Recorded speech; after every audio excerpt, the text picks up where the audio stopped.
You found it. Your home for the best content on your favorite team, the Fighting Tigers of LSU. Do us a favor. Subscribe to the channel. Leave your comments below. And be sure to smash that like button.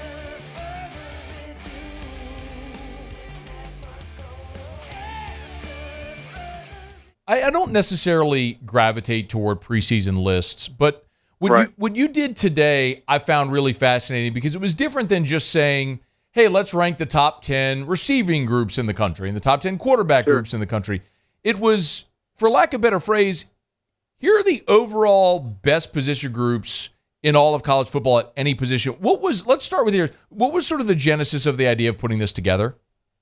Yeah, just a complete power ranking of really the dozen individual position groups among, top 25, top 30 teams that I think have NFL guys at those positions and will respectfully win well and do well for their respective programs this season. And to me, I want to differentiate between, top 10 running back groups. You see the same 10 teams amongst, dozens of sites this summer. And just want to kind of dig in a little bit deeper and talk to some of our team site experts and get their analysis. Well, some were obvious. Like, I assumed we were going to see USC's quarterbacks, right? So we did. You had them second on the list. But here, of course, the intrigue is LSU. And you had one LSU position group listed, and it was linebacker at number 9. Why did you feature LSU's linebackers? Harold Perkins is the best defensive player in college football who's coming back. Only a sophomore, former 5-star, obviously with more snaps late in the year last year. Had a Will Anderson-type impact, in my opinion. Just the Arkansas game, man, it was like a LeVar Arrington-type performance. He dominated that game from start to finish at a position that's tough sometimes to do that. I think he's going to be the SEC's Defensive Player of the Year. Obviously getting Omar States from Oregon State, who was one of the best defensive players on his side of the ball in the Pac-12.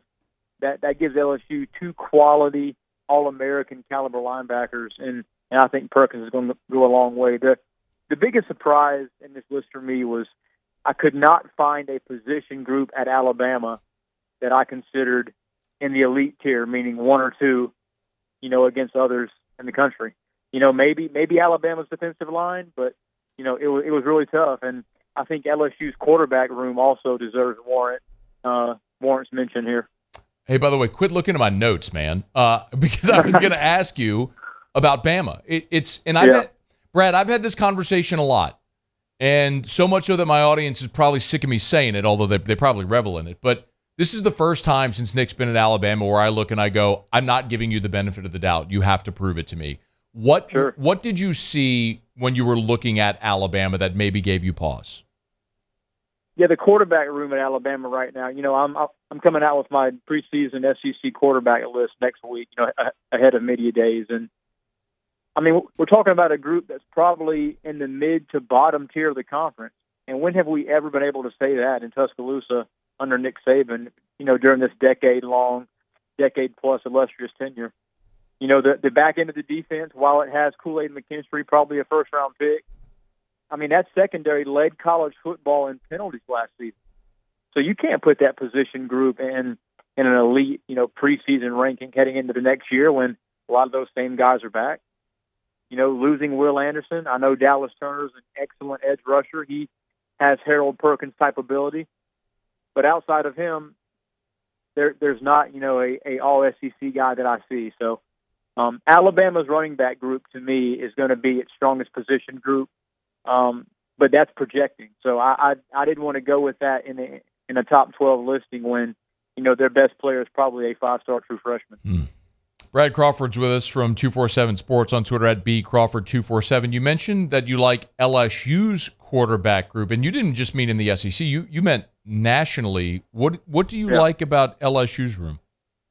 Yeah, I think LSU's quarterback room is right up there with USC and Texas as far as the best in the country.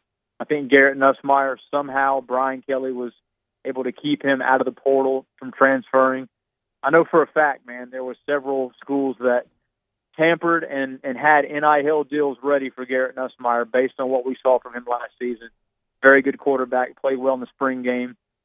Jaden Daniels is obviously QB1, but I think if anything happens to Daniels during the season, or maybe he sputters in September, LSU has a viable elite backup, and there's not many teams in terms of the playoff conversation who can say that. So Jaden Daniels is a guy who, when the play breaks down, he can make first downs with his feet.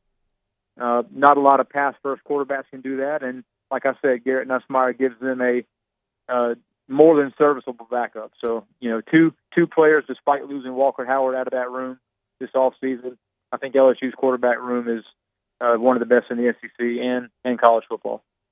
By the way, where would you, maybe a little bit of a teaser, where would you put LSU in the SEC? You said you're going to release that ranking next week. Where would you put them? As far as quarterback rooms yes. or overall? Just quarterbacks. Oh, I'd put LSU 1. I've got KJ Jefferson as my top returning quarterback, but quarterback room in terms of depth, I think it's LSU. Jaden Daniels is going to have a really big year, and if he does not, I think Garrett Nussmeier can also lead this Tigers team back to Atlanta against a team everybody's picking to go 12-0 based on that schedule, Georgia. Brad, you mentioned Daniels, you mentioned Omar Spates, obviously a couple of transfers. When you were compiling your research, have you drawn any conclusions about the transfer portal and the impact that it's having? Because, look, we're 2 years in, and we're 2 years into NIL, a little bit more in the portal, but we're still learning about without a large enough sample size to know exactly what it's going to mean over a 4-year cycle or longer with the portal. Yeah, I think you're seeing some teams, Matt, that they're trying to catch lightning in a bottle and make the Final Four, win a national title on a year-to-year basis. We see Lane Kiffin doing that. We've seen Deion Sanders completely change his entire roster ahead of his first season. Even an elite coach like Brian Kelly, just one season into his tenure in Baton Rouge, he's added several transfers that are going to make an impact in important positions. Brian Kelly said last week that he doesn't consider this year's team national title caliber. He considers that to happen in year 3. And I don't think he believes that. I think he knows the quarterback room is elite. He knows he has the best defensive player in college football. The offensive line is going to be really good.